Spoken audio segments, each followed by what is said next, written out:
Hello viewers, today I am going to start a new chapter from parts of a speech group, and that is adverb. You have seen already the noun and its kinds, pronoun and its kinds, adjective and its kinds, verb and its kinds, and today I am going to deal with adverb and its kinds, no doubt. When a student understands very well the parts of a speech, he feels extra strength to develop the writing and speaking skills. Now you know very well that what's the noun is and what's the work of noun is. Noun and pronoun both works as a subject or as an object in a sentence, whereas adjective add something to the meaning of noun and pronoun. Verb is simply shows the action performed by noun and pronoun both. And today I am going to deal with adverb. Let us enjoy the class and the session. When we say adverb,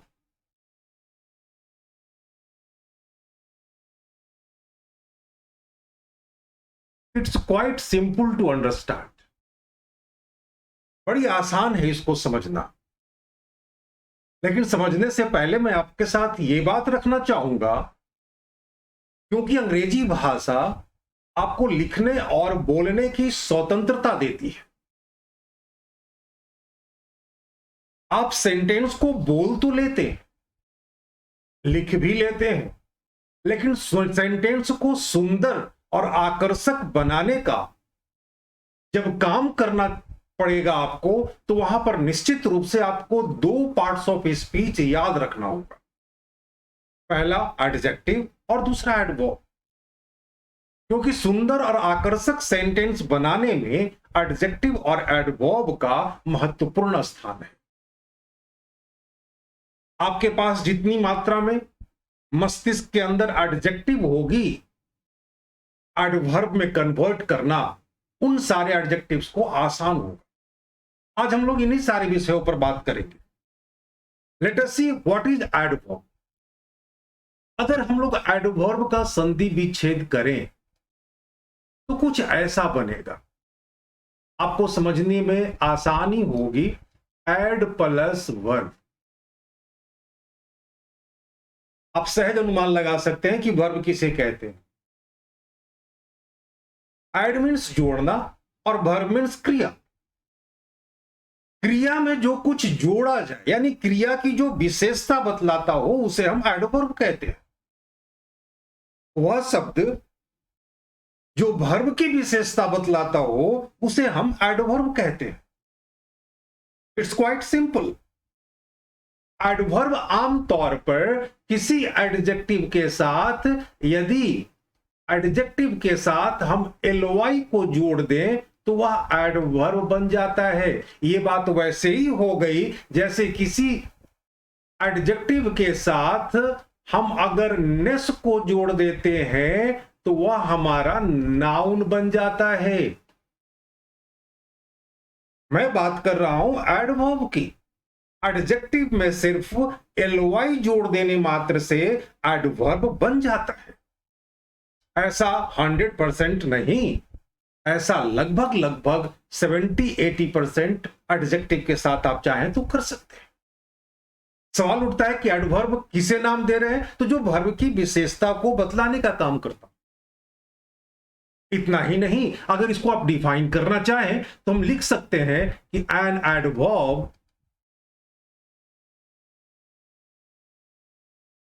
is a word which adds something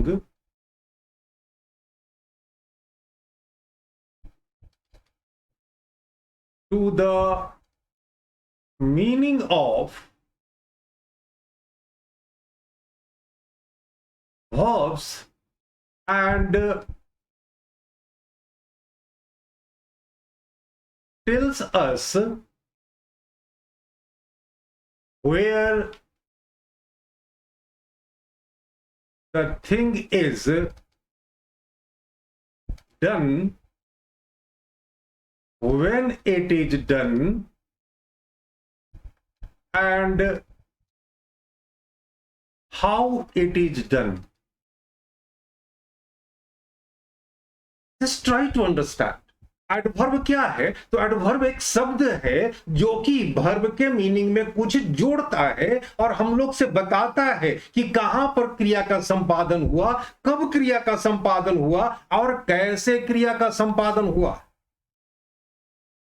आपको याद होगा कि प्रारंभ से ही मैं 4 शब्द आपके साथ शेयर करता आया हूं और वो 4 शब्द हैं, वो 4 शब्द हैं आपको why, where, when and how. ये 4 शब्द वाई को हम हिंदी में क्यों के नाम से जानते हैं और यह रीजन को दिखलाता है। रीजन इट मीन्स कारण। वेयर को हम कहां के नाम से जानते हैं और यह दिखलाने का काम करता है प्लेस को, स्थान को। व्हेन से बोध होता है कब का और यह दिखलाने का काम करता है समय को। और हाउ को हम लोग कहते हैं कैसे और यह बतलाने का काम करता है मैनर को। मैनर यानी तरीका, ढंग। अगर शॉर्ट में कहा जाए आपसे, हालांकि मैं विस्तृत रूप से समझाने का, सिखाने का प्रयास करूंगा। अगर शॉर्ट में कहा जाए व्हाट इज एडवर्ब, तो adverb is the study of why, where, when and how and matter is over. Adverb verb के मीनिंग में कुछ जोड़ता है और यह बतलाता है कि क्रिया का संपादन कहां हुआ, कब हुआ, कैसे हुआ, क्यों हुआ। यह सेंटेंस को सुंदर बनाने का काम करता है। अगर दूसरे शब्दों में डिफाइन करें हम एडवर्ब को, तो हम एडवर्ब को कह सकते हैं कि an adverb modifies all the parts of a speech except noun, pronoun and interjection. You can understand in this way also. Adverb plays a vital role in a sentence and that modifies almost all the parts of a speech except noun, pronoun and interjection. You can say so. In a simple words, we can say and understand ourselves that adverb is a word that is meant for adding something to the meaning of verb and tells us how a thing is done, when it is done and where it is done. क्रिया का संपादन कहां हुआ, कब हुआ और कैसे हुआ, यह काम है एडवर्ब का। आप जानते हो कि हम लोग के पास अंग्रेजी की दुनिया में 8 ही प्रकार के शब्द हैं और सारे शब्दों के अलग अलग वर्क है सेंटेंस के अंदर, जिसे हम बोलते हैं और लिखते हैं। अगर इस एडवर्ब के प्रकार को देखा जाए तो प्रकार तो ढेर सारी होती हैं, लेकिन हम लोग कोशिश करेंगे समझने के दृष्टिकोण से इसे मैं बांट रहा हूं 3 भागों में। अगर इस एडवर्ब के प्रकार को देखा जाए, एडवर्ब क्या है आप समझ चुके हैं। अगर इसके प्रकार को देखा जाए तो इसके प्रकार 3 प्रकार का मैं बना रहा हूं। सबसे पहले को बोलते हैं सिंपल एडवर्ब। इस एडवर्ब की श्रेणी में, सिंपल एडवर्ब की श्रेणी में 5-6 प्रकार आ सकते। ये सिंपल है, जैसा कि इसका नाम है, बिल्कुल आपको सिंपल महसूस भी होगा। दूसरे को कहते हैं रिलेटिव एडवर्ब,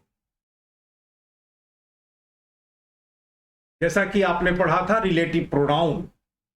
और तीसरे को कहते हैं इंट्रोगेटिव एडवर्ब।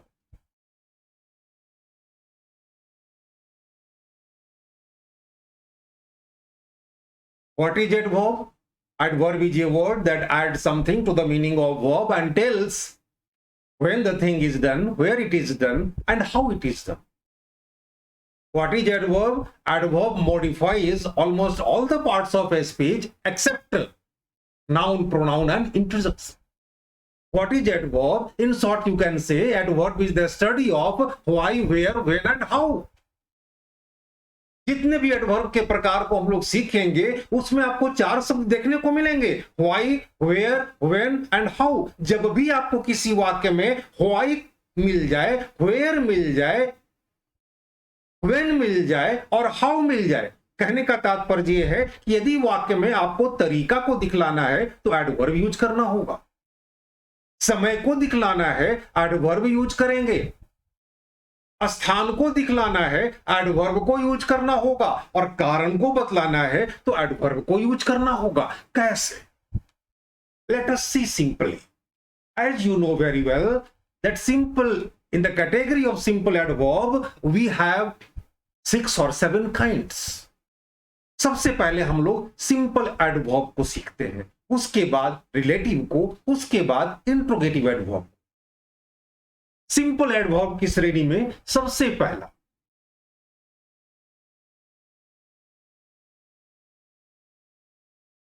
सिंपल एडवर्ब, इसमें सबसे पहले हम लेते हैं adverb of manner.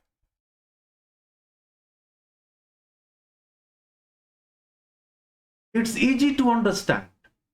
Manner means तरीका, ढंग। एडवर्ब ऑफ मैनर्स, आमतौर पर एडजेक्टिव में एलवाई लगा देने से आपको मैनर्स मिल जाएंगे। अगर गौर से देखा जाए तो वाक्य में वह शब्द जो हमारे ढंग को बतलाता है, तरीके को बतलाता है, उसे हम एडवर्ब ऑफ मैनर कहते हैं और वह सिंपल एडवर्ब की श्रेणी में आता है। जैसे यदि आप कहते हैं the bride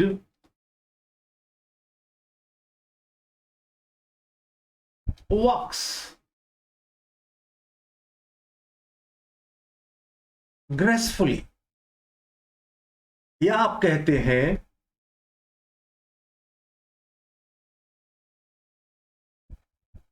the shepherd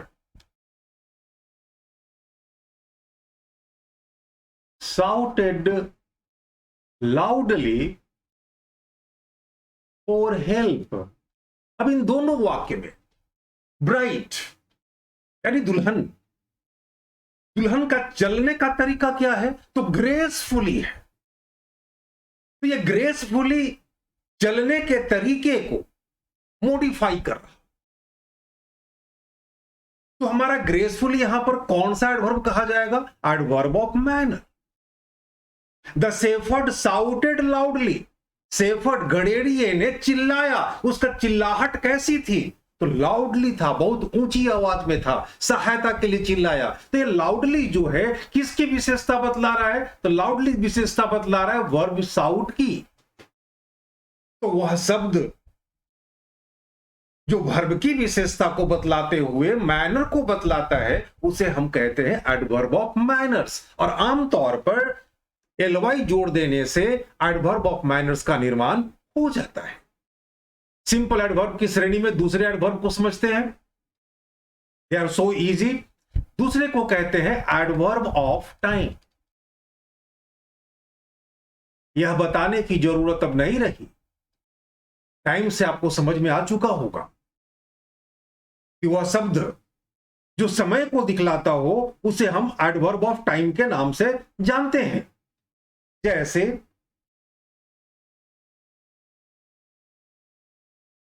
she has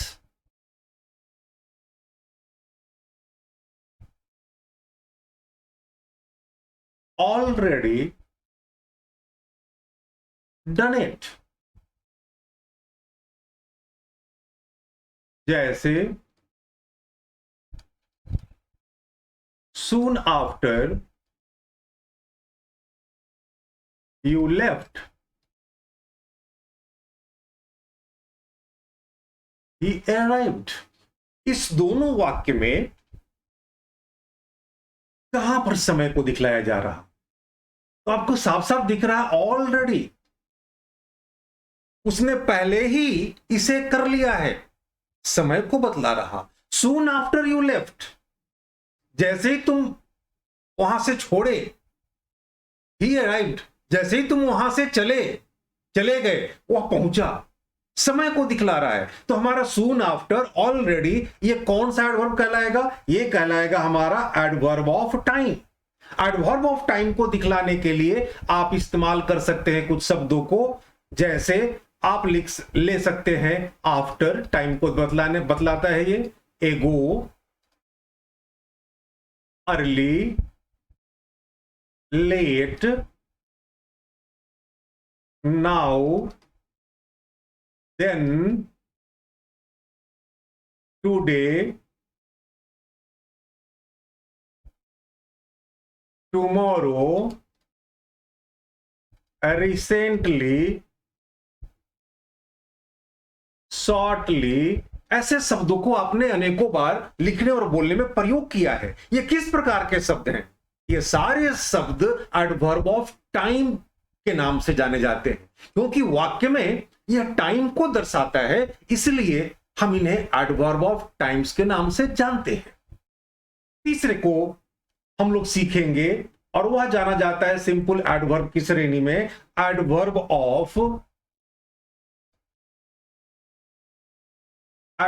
of place के नाम से। जैसा कि इसका नाम है प्लेस, अगर आप कोशिश करेंगे जितने ही प्रकार को मैं डिस्कस कर रहा हूं, जैसे एडवर्ब ऑफ मैनर में आप यदि हाउ से प्रश्न पूछेंगे और उत्तर जो मिलेगा वह आपका एडवर्ब ऑफ मैनर होगा। एडवर्ब ऑफ टाइम में व्हेन से जब आप उत्तर पूछेंगे तो आपको एडवर्ब ऑफ टाइम का आंसर प्राप्त होगा। एडवर्ब ऑफ प्लेस में नो डाउट जब आप वेयर करके क्वेश्चन पूछेंगे, जो उत्तर मिलेगा वह आपका एडवर्ब ऑफ प्लेस को दिखलाएगा। अब ये कहने की आवश्यकता विशेष नहीं है कि एडवर्ब ऑफ प्लेस में स्थान की बात होगी, स्थान को दर्शाएगा ही, स्थान को दर्शाते हुए क्रिया की विशेषता को बतलाएगा। जैसे द पुलिस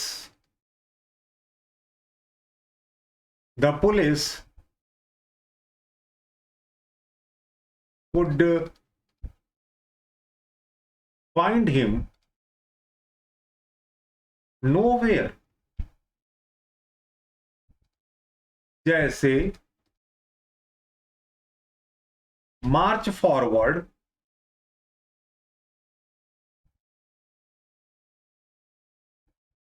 माई कंट्रीमैन। ऊपर वाले सेंटेंस में the police could find him nowhere, कहीं भी पुलिस ढूंढने का काम पुलिस ने किया, लेकिन वह कहीं भी नहीं मिला। तो ये नोवेयर किसको दिखला रहा है? प्लेस को। मार्च फॉरवर्ड, आगे बढ़ो, माय कंट्रीमैन, आगे बढ़ने की बात की जा रही है, तो फॉरवर्ड जो है किस चीज को दिखला रहा है? स्थान विशेष को। तो ऐसे शब्दों में जो हमारे स्थान विशेष को बतलाए या जिसमें हम क्वेश्चन करें, वेयर से क्वेश्चन करें और जो आंसर मिलेगा वो हमारा एडवर्ब ऑफ प्लेस होगा। एडवर्ब ऑफ प्लेस को दर्शाने वाले भी हम लोग के पास शब्द हैं, जैसे हेयर, यहां, देयर, वहां। आप कह सकते हैं इसमें आउटसाइड, बाहर, इनसाइड, अंदर, एनीवेयर, एवरीवेयर, बैकवर्ड। ये सारे शब्द आपको स्थान विशेष का अर्थ देते हैं। और जब आप वेयर से प्रश्न पूछते हैं सेंटेंस के अंदर और जो उत्तर मिलता है वह आपका एडवर्ब ऑफ प्लेस के नाम से जाना जाता। जैसा कि मैं पहले ही बताया हूं कि adverb is the study of why, where, when and how. I will not talk beyond the boundary of these four words. Almost all the things will run parallel with these four words: manner, how, time, when. Now you are studying place. When you put the question by the help of where, you can get the answer of easily about the adverb. Now let us see the fourth point: adverb of frequency. Adverb of frequency. Adverb of frequency. अब ये adverb of frequency जो है वो हमें show करेगा किसे? वह हमें नंबर को दिखलाएगा। नंबर इट मीन संख्या। यहां हाउ आएगा, लेकिन हाउ के साथ एक चीज जोड़ दें, और हाउ ऑफन। हाउ ऑफन, कितनी बार, नंबर को दिखलाएगा ये। जैसे C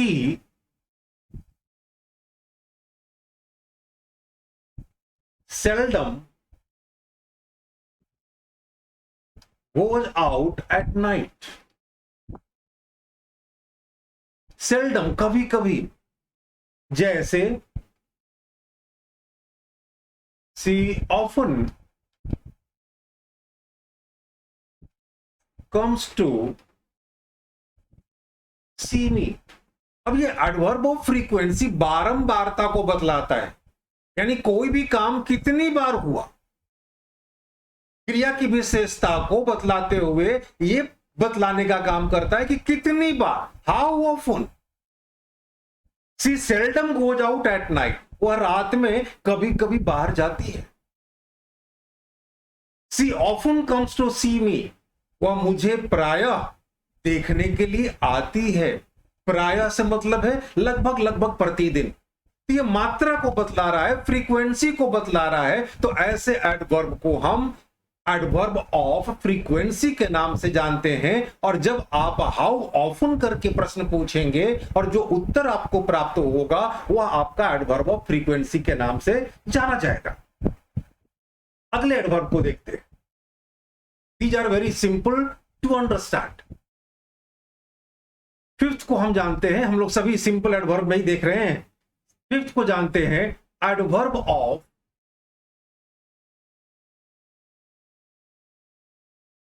ऑफ डिग्री के नाम से। डिग्री यानी इसको शॉर्ट में समझें, ये डिग्री जो है मात्रा को नहीं बतलाता, परिमाण को बतलाता है। In what extent. अब यहां पर हो जाएगा हाउ मच।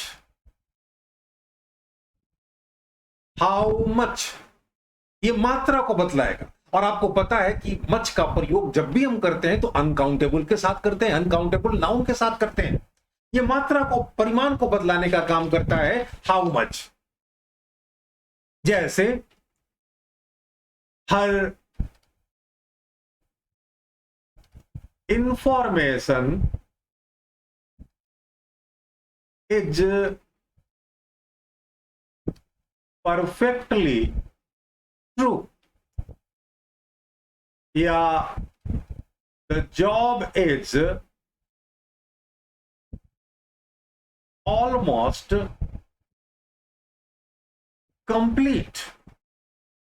अब इस डिग्री को बतलाने के लिए इस वाक्य में कहां पर डिग्री दिखाई पड़ रहा है, परिमाण दिखाई पड़ रहा है, और वह है हर इंफॉर्मेशन इज परफेक्टली ट्रू। उसकी जो सूचना है वो किस हद तक सत्य है? तो परफेक्टली, पूर्ण रूप से सत्य है। ये परिमाण को बतला रहा, डिग्री को बतला रहा। The job is almost complete, जो काम सौंपा गया वह कितना पूरा हुआ है? तो ऑलमोस्ट, लगभग पूरा हो चुका है। तो वैसे शब्द जो हमारे सेंटेंस में वर्ब के परिमाण को बतलाने का काम करता है उसे हम एडवर्ब ऑफ डिग्री के नाम से जानते हैं। इसमें कुछ वर्ड्स होंगे, मैं आपको हिंट्स दे दे रहा हूं, जैसे very, much, more, too, quite, little, rather, fully, wholly, so, enough, almost, etc. ये सारे शब्द आमतौर पर आपको वाक्य में परिमाण को बतलाने का काम करेंगे, और जब आप हाउ मच करके क्वेश्चंस पूछेंगे और जो आंसर आएगा वह आपका एडवर्ब ऑफ डिग्री होगा। यदि आप हाउ ऑफन करके पूछेंगे तो जो आंसर आएगा वह आपका एडवर्ब ऑफ फ्रीक्वेंसी होगा, वहां पर नंबर की बारंबारता को बतलाएगा। अगले को देखते हैं। सिंपल एडवर्ब की श्रेणी में अगला जो एडवर्ब है उसे हम लोग जानते हैं एडवर्ब ऑफ रीजन के नाम से। रीजन इट मीन्स ये ऐसा एडवर्ब है जो कारण को एक्सप्लेन करेगा, यह कारण को बतलाएगा। जैसे she failed because she did not work hard. एक सेंटेंस और देखें, he cannot face me since he has cheated me। अब इस वाक्य में कारण कहां पर दिख रहा है, किस वर्ड से दिख रहा है? तो वह दिख रहा है बिकॉज से। वह मुझे फेस क्यों नहीं कर सकता, मेरा सामना क्यों नहीं कर सकता, जब से उसने मुझे धोखा दिया है। तो ये सिंस हमारा क्या है? सिंस हमारा एडवर्ब ऑफ रीजन को बतला रहा। वो मेरा सामना नहीं कर सकता है, क्यों? क्योंकि उसने मुझे धोखा दिया है। वह फेल कर गई, क्यों? क्योंकि उसने कठिन परिश्रम नहीं किया। तो ऐसे शब्द जो कारण को स्पष्ट करे उसे हम एडवर्ब ऑफ रीजन के नाम से जानते हैं। I hope this one is also clear. We are very simply dealing with the simple adverbs. And what is adverbs? Adverbs are those words which modifies almost all the parts of a speech except noun, pronoun and interjection. Adverb is that word which adds something to the meaning of verb and tells us how a thing is done, where it is done and when it is done. I hope this one will be very easy for you to understand, so that you may develop yourself in the writing and speaking skill. अगला देखते हैं। Seventh को हम लोग जानते हैं, इसे भी सीख लें। Adverb of affirmation. अफर्मेशन का मतलब होता है स्वीकारोक्ति, स्वीकारात्मक। निगेशन का मतलब होता है निषेधात्मक। अफर्मेशन स्वीकारात्मक। जैसे जिस वर्ड में स्वीकारात्मक शब्द हो जाए तो वहां पर हम उसे बोलेंगे adverb of affirmation. She will, जैसे she will truly help me. इस वाक्य को पढ़ने और समझने से ही लग रहा है कि ट्रूली जो शब्द है वह स्वीकारात्मक है, उसमें निगेटिव सेंस नहीं है, वो स्वीकारात्मक है। She will truly help me. In this sentence truly is adverb of affirmation. एक सेंटेंस और देखें। You will surely repay my loan। इस वाक्य में भी जो श्योरली है वह हमारा एडवर्ब ऑफ अफर्मेशन है। You will surely repay my loan। जो उधार मैंने आपको दिया वह आपको मुझे निश्चित रूप से लौटाना होगा, देना होगा। ठीक इसी का उल्टा हम लोग जानते हैं, एडवर्ब ऑफ अफर्मेशन की जगह adverb of negation, adverb of negation. Negation it means निषेधात्मक, जहां से न का बोध हो, और इसमें बड़ी कम शब्द होते हैं, आप इसका प्रयोग जानते हैं, नॉट, नेवर, ने। These three words are known as adverb of negation. For example, you can say, she did not reply to my letter, या I have never cheated anybody। अब इन दोनों वाक्य में एडवर्ब कहां पर है? तो आपको एक एडवर्ब दिख रहा साफ साफ, ये नॉट। ध्यान रहे, नो हमारा एडजेक्टिव है और नॉट हमारा एडवर्ब है। आपको याद होगा जब आप एडजेक्टिव की क्लास को अटेंड कर रहे थे तो मैं डिटेल्स में इसके बारे में चर्चा की थी। तो पहले वाक्य में एडवर्ब ऑफ निगेशन कौन है? No, not. और दूसरे वाक्य में एडवर्ब ऑफ निगेशन कौन है? वो है हमारा never. I hope in the category of simple adverb you have seen adverb of manner, adverb of time, adverb of place. आपने और भी देखा फ्रीक्वेंसी के लिए adverb of frequency, adverb of degree, adverb of reason, adverb of affirmation, and adverb of negation.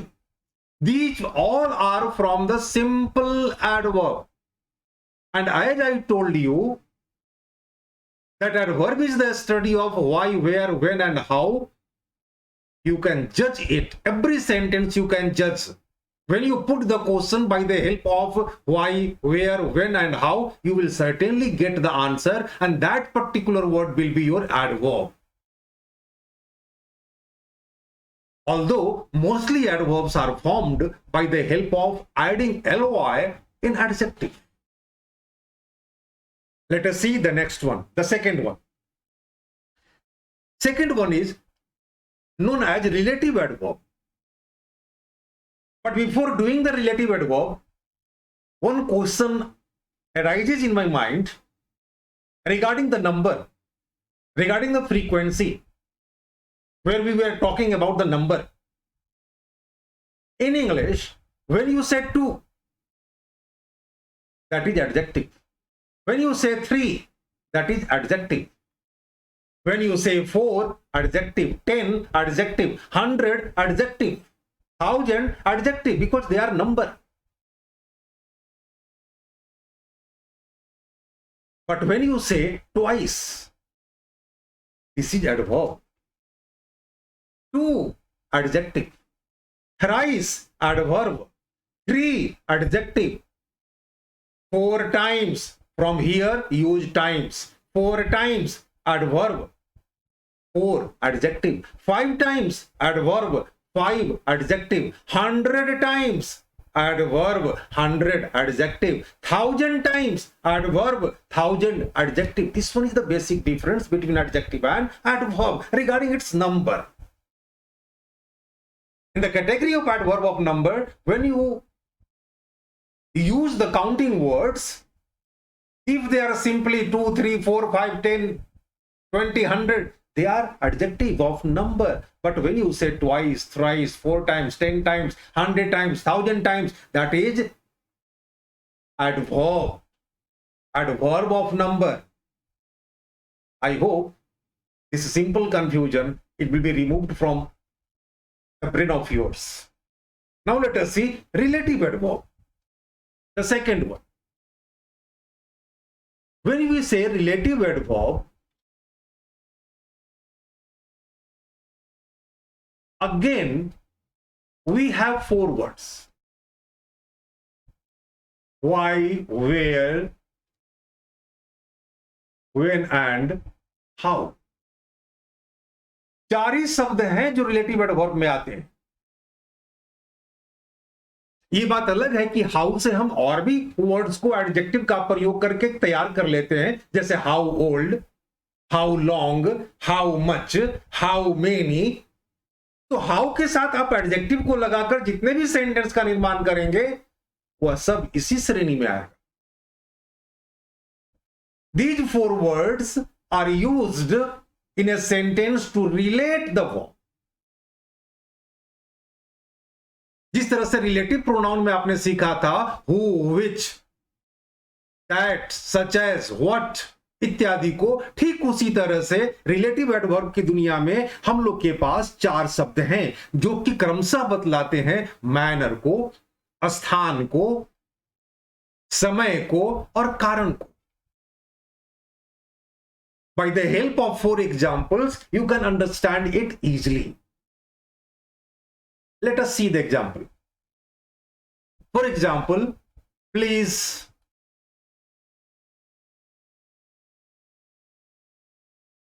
tell me the time when you get up early in the morning. The second example, this is the place where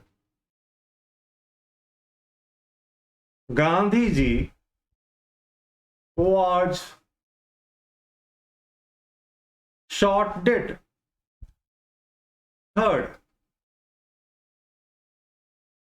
this is the reason why she was late. And fourth example, he knows the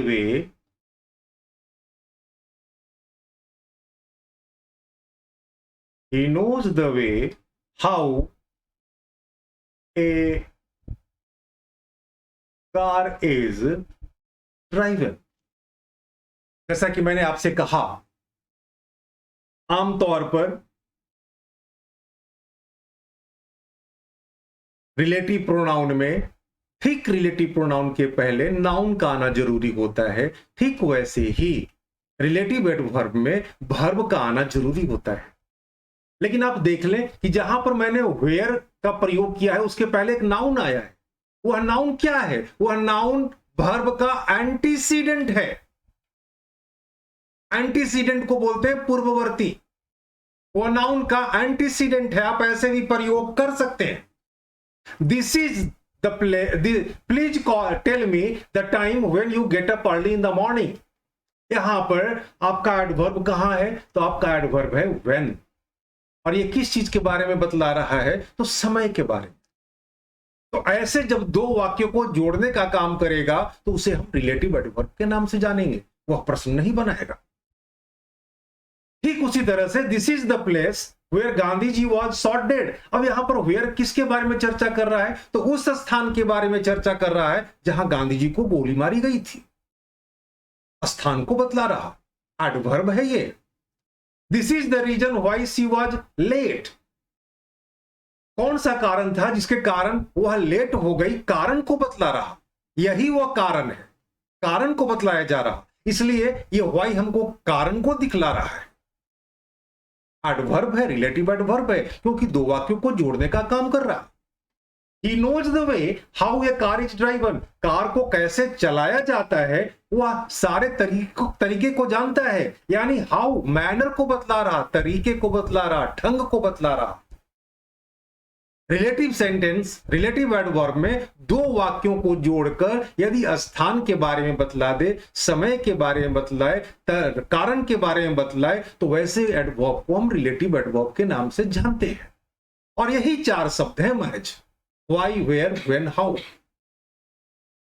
I hope this one is also clear to you all. And the last and final of the relative of the adverb chapter, that is known as C, interrogative adverb. Interrogative adverb. जाहिर सी बात है इसमें भी कौन कौन से शब्द होंगे, तो इसमें भी शब्द वही होंगे, व्हाई, वेयर, व्हेन, हाउ, आप चाहें तो जोड़ दें हाउ लॉन्ग, आप चाहें तो जोड़ दें हाउ मेनी, आप चाहें तो प्रयोग कर सकते हैं हाउ मच, आप प्रयोग कर सकते हैं हाउ लॉन्ग, आप प्रयोग कर सकते हैं हाउ ऑफन। लेकिन मूलतः 4 ही शब्द हैं, why, where, when and how. इसके आगे नहीं जाना है। ध्यान दीजिएगा, रिलेटिव एडवर्ब में 2 सेंटेंस जुड़ रहे थे, रिलेट हो रहे थे, कंबाइन हो रहे थे, यूनाइट हो रहे थे। लेकिन इंट्रोगेटिव एडवर्ब में प्रश्न को बनाए जाएंगे, और जब ये प्रश्न बनेगा, प्रश्न को पूछा जाता है। इंट्रोगेटिव सेंटेंस कितने तरीके से बनते हैं आप बेहतर जानते हैं। प्रश्न को पूछा जाता है। आप यह भी जानते हैं कि जिस टेंस में, जिस मॉडल्स के साथ प्रश्न को पूछा जा रहा है, जब आप उसी टेंस में होता है। तो इंट्रोगेटिव एडवर्ब्स की कैटेगरी में we have 4 words, why, where, when and how, and when by the help of these 4 words we frame the question to ask someone, that becomes interrogative adverb. For example, just see, why are you so sad? आप इतना उदास क्यों हो?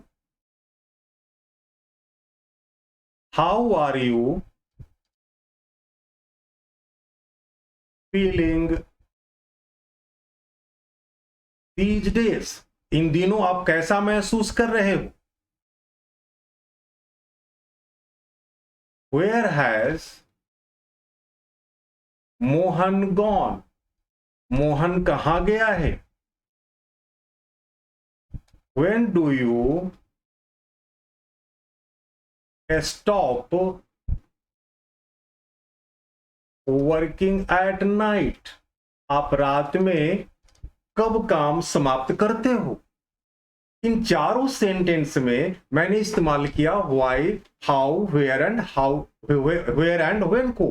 Why it means इस वाक्य में प्रश्न को पूछा जा रहा है और कारण मांगा जा रहा है कि भाई आपकी उदासी का क्या कारण है। दूसरे वाक्य में आप कैसा महसूस कर रहे हो, यानी महसूस करने का तरीका पूछा जा रहा है। तीसरे वाक्य में where has Mohan gone, Mohan किस स्थान के लिए गया है, कहां पर गया है, स्थान के बारे में पूछा जा रहा है। और व्हेन से यह पूछा जा रहा है कि आप रात्रि में अपना काम कब समाप्त करते हो, यानी समय पूछा जा रहा है। तो जो समय को बतला दे, स्थान को बतला दे, तरीका को बतलाए, कारण को पूछा जाए या बतलाए, तो वो सारे के सारे एडवर्ब्स कहे जाते हैं। और क्योंकि इनके द्वारा प्रश्न को पूछा जा रहा है, इसलिए इनको इंट्रोगेटिव एडवर्ब के नाम से जाना जाता है। This one is the complete picture of, complete introduction of adverb chapter. Don't think that this chapter is complete. This is the first part, where you understand very well what the adverb is and how I will recognize the adverb in sentences during speaking and writing. When you read, it will be easy to understand that which word stands for adverb. We know very well that we have only 8 kinds of words. Rest of the words, some of the words we have learned already, and today we are learning adverbs. This one is the first part. In the second part, I will show you degree of comparison also, once again, as you have seen in the chapter of adjective.